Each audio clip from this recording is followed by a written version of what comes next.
Dikisahkan seorang murid kelas 4 SD yang sejak kecil nilainya tidak pernah lebih dari 60. Ayahnya selalu menekannya agar dia bisa mencapai lebih dari nilainya. Ibunya juga sering membandingkannya dengan teman-temannya, saudaranya, dan juga kerabatnya. Akibatnya dia sering gelisah sendiri dan juga mulai berbicara sendiri dan menangis saat sedang tertidur. Dia pun menjadi sangat depresi. Orang tuanya membawanya ke dokter psikologi terkenal. Lalu, ibunya menceritakan pada dokter itu bahwa anaknya sangat sulit untuk menghafal. Maka dokter itu pun memberi obat untuk memperkuat ingatan, yang kemudian malah menyebabkan pembentukan air di otak. Kedua orang tuanya merasa bahwa mereka telah membuat anaknya seperti orang gila. Mereka berdua hanya ingin mewujudkan impiannya sejak kecil, yaitu berprestasi dalam akademinya. Akan tetapi mereka seperti meminta seekor kuda untuk berlari secepat kereta. Maka dari itu ayahnya merasa seperti anaknya telah hilang darinya. Terlebih setelah temannya imam masjid berkata, Rasulullah Shallallahu Alaihi Wasallam telah mengajarkan kita untuk merangkul anak kita dan menerima apa adanya. Maka diriwayatkan dari Abu Hurairah radhiyallahu anhuma, dia berkata, Nabi Shallallahu Alaihi Wasallam menerima Hasan bin Ali radhiyallahu anhuma dan dia bersama Aqra bin Hasib. Lalu Aqra berkata, sesungguhnya aku memiliki 10 anak laki-laki dan aku tidak menerima mereka satupun. Maka Rasulullah Shallallahu Alaihi Wasallam melihat padanya lalu berkata, barang siapa yang tidak menyayangi maka tidak disayangi. Maka janganlah kau terlalu menekan anakmu, atau dia akan lelah sendiri dan kau harus membayar untuk pengobatannya. لقد كان لكم في رسول الله أسوة حسنة لمن كان يرجو الله واليوم الآخر وذكر الله كثيرا.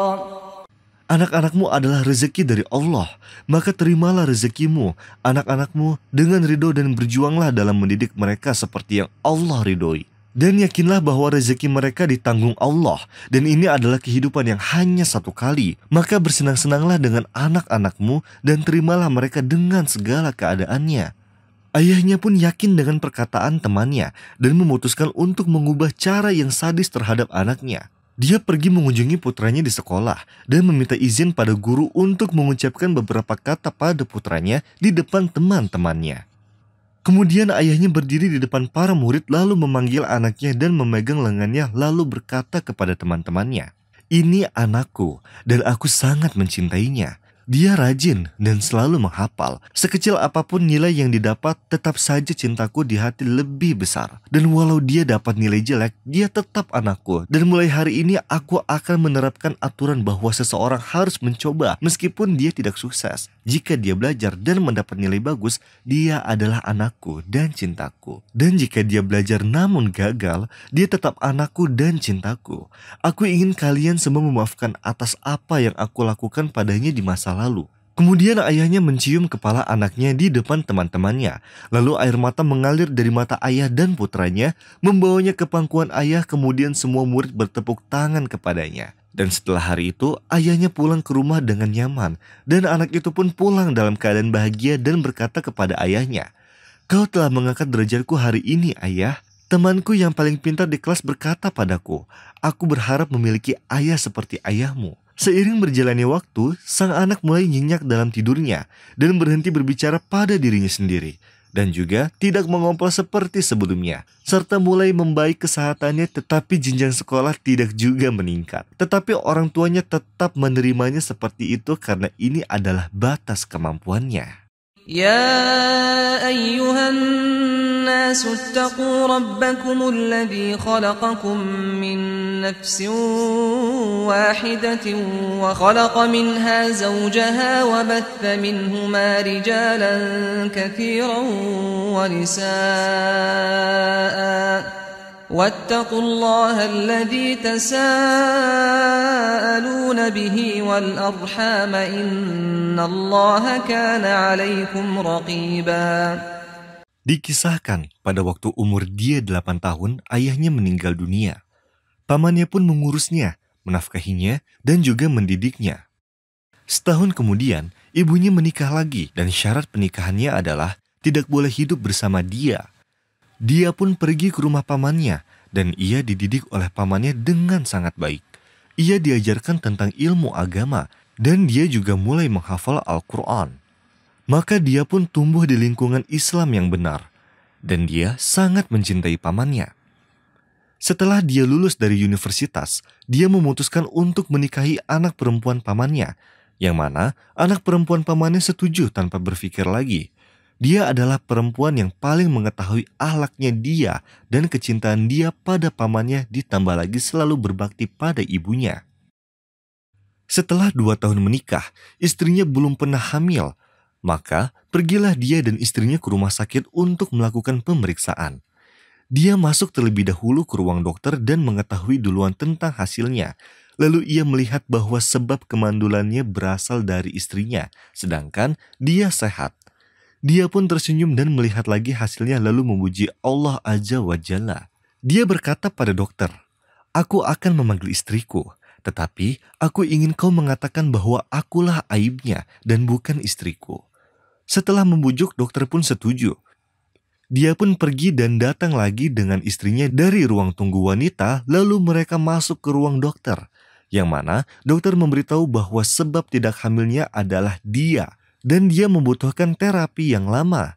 Maka terlihatlah kesedihan pada pasangan itu, akan tetapi mereka ridho dengan ketetapan Allah dan takdirnya. Berjalanlah 4 tahun dan pasangan itu tetap sabar, sampai istrinya berkata, "Wahai dia, aku sudah bersamamu selama 6 tahun, dan sekarang aku ingin talak. Aku ingin menikah dan melihat anak-anakku.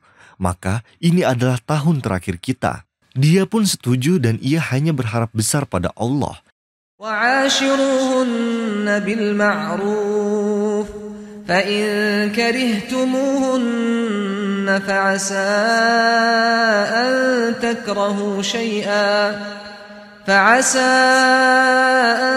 تكرهوا شيئا ويجعل الله فيه خيرا كثيرا.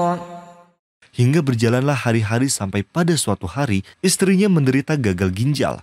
Psikologinya memburuk, dia mulai menyalahkan suaminya. Dan saat istrinya ada di rumah sakit, dia berkata pada istrinya, "Aku akan keluar negeri untuk mencarikanmu ginjal."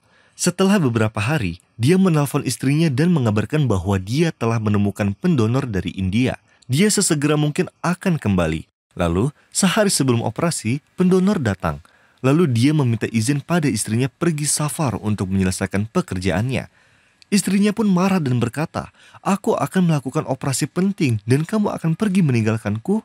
Operasi berjalan lancar. Seminggu kemudian, dia kembali dan terlihat sangat lelah dan letih. Ternyata dia adalah si pendonor ginjal, sedangkan orang India itu adalah pekerja di tempat dia bekerja dan tidak ada yang tahu tentang itu bahkan pamannya. Selama seminggu itu, dia selalu sholat malam dan membaca surah Al-Baqarah dan berdoa pada Allah dengan khusyuk agar istrinya disembuhkan dari segala penyakit. 9 bulan setelah operasi, istrinya hamil dan melahirkan. Semua pun sangat bahagia. Dan sang suami pergi safar untuk menyelesaikan pekerjaan. Tanpa sepengetahuannya, dia meninggalkan buku diari hariannya di atas mejanya. Dan dia lupa memindahkannya. Istrinya pun membacanya dan ia mengetahui bahwa sebenarnya suaminya sehat dan ialah penyebab kemandulan itu. Dan ia juga tahu bahwa dialah yang mendonorkan ginjalnya. Lalu istrinya menangis sejadi-jadinya. Setelah hari itu, setiap ia duduk dengan suaminya, ia hanya memandang ke bawah dan tidak bisa memandang suaminya. Sebab kejahatan yang telah ia lakukan padanya, kesabaran suaminya dan mimpi suaminya untuk istrinya. Sang suami mendekat, lalu tersenyum dan berkata padanya, "Sesungguhnya aku mencoba membalas tetesan dari laut cinta dan kedermawanan ayahmu padaku." يا أيها الناس قد جاءتكم موعظة من ربكم وشفاء لما في الصدور وهدى ورحمة للمؤمنين قل بفضل الله وبرحمته فبذلك فليفرحوا هو خير مما يجمعون.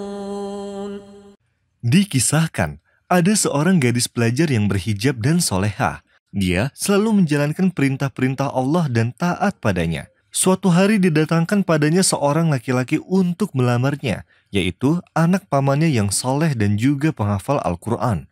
Akan tetapi, ayah dari gadis itu menolak lamaran untuk anaknya. Maka gadis itu berkata pada ayahnya dengan sopan, "Wahai ayahku, Aku akan mengingatkanmu dengan hadis Rasulullah Shallallahu Alaihi Wasallam.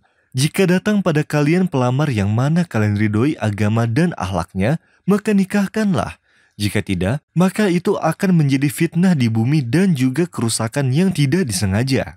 Ayahnya pun marah terhadap gadis itu.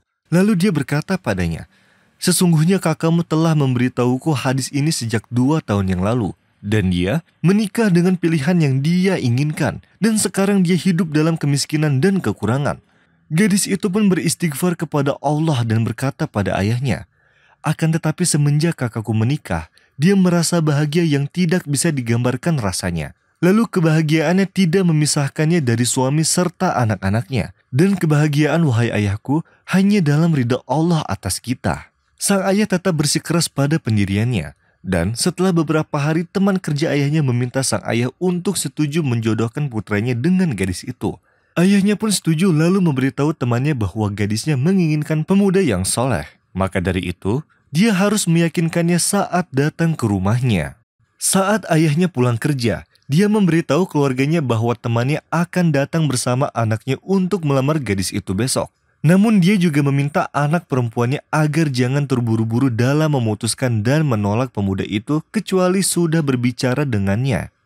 Keesokan harinya, datanglah seorang pemuda dengan keluarganya. Lalu duduklah mereka bersama dengan gadis itu, membicarakan beberapa perkara dan juga menjelaskannya dengan ayat-ayat dan juga hadis. Ketika mereka sedang duduk, datanglah waktu sholat Isya. Pemuda itu pun meminta izin kepada gadis itu untuk sholat di masjid lalu kembali lagi padanya. Setelah itu sang gadis tidak ragu lagi atas tindakan pemuda itu yang mana dia setuju atas pertunangan itu serta meyakinkan diri bahwa pemuda itu tidak menzoliminya. Setelah 2 hari pertunangan, si pemuda menghubungi gadis itu sebanyak 4 kali. Namun setiap dia menelpon tidak ada satupun telepon yang diangkat. Dan kelima kalinya dia menghubungi si gadis setelah jam 10 malam, teleponnya pun diangkat oleh gadis itu. Pemuda itu pun langsung marah dan berkata, aku yakin aku adalah pemuda kaya yang tampan dan seluruh gadis-gadis menginginkanku. Dan aku tidak terima pembodohan ini darimu. Kenapa kau tidak mengangkat teleponku sepanjang hari? Apa alasanmu? Mungkin kau akan mengatakan bahwa aku akan mengabarimu, tapi aku malah tertidur. Aku sudah menghubungimu sebanyak 4 kali dan setiap itu ada jeda waktu yang cukup lama. Pasti ada sesuatu yang menyibukkanmu selain aku. Gadis itu pun berkata dengan tenang, seharusnya kau memulai dengan salam dan aku akan menjawabnya. Dan benar tentang 4 panggilan itu, aku sibuk dengan selainmu. Dan saat aku bersamanya, aku lupa dengan dunia dan seluruh isinya, dan tidak akan menjawab panggilan apapun. Pemuda itu membalas dengan emosi. Kau mengatakan ini setelah 2 hari kita bertunangan? Sepertinya kita tidak akan melanjutkan pertunangan ini. Aku akan meninggalkanmu dengan yang telah membuatmu melupakan dunia. Gadis itu berkata dengan tenang, semoga Allah membalas kebaikanmu. Ini adalah perkataanmu yang paling indah. Dan betapa aku sangat senang dengan panggilanmu yang keempat kalinya, yang mana menunjukkan dirimu yang sebenarnya dan membuatku yakin untuk tidak melanjutkan jalan ini bersamamu. Sesungguhnya kamu menelponku di waktu-waktu saat aku sedang sibuk dengan yang aku cintai dan yang membuatku melupakan semuanya. Sesungguhnya aku saat itu sedang bersama Allah. Karena kamu menghubungiku di waktu-waktu sholat. Yang pertama saat sholat zuhur. Yang kedua saat sholat asar, dan yang ketiga saat sholat maghrib, lalu yang keempat saat sholat isya. Dan pada waktu-waktu ini aku sedang terputus dengan dunia dan seisinya, dan aku tidak bisa terikat pada manusia yang tidak terikat pada Allah. Kemudian gadis itu menutup teleponnya dan memberitahu keluarganya tentang tidak lanjutnya pertunangan walaupun sudah terlanjur terjadi. Ya ayyuhalladzina amanu in tattaqullaha yaj'al lakum furqanan wa yukaffir 'ankum sayyi'atikum wa yaghfir lakum wallahu dzul fadlil 'adzim. Setelah 1 bulan berlalu, dia ditawarkan anak pamannya untuk kedua kalinya. Gadis itu setuju dan juga seluruh keluarganya setuju dengan sangat yakin. Qul ya ibadilladzina amanu ittaqu rabbakum lilladzina ahsanu fi hadhihi ad-dunya hasanah wa ardullahi wasi'ah innama yuwaffas sabiruna ajrahum bighairi hisab.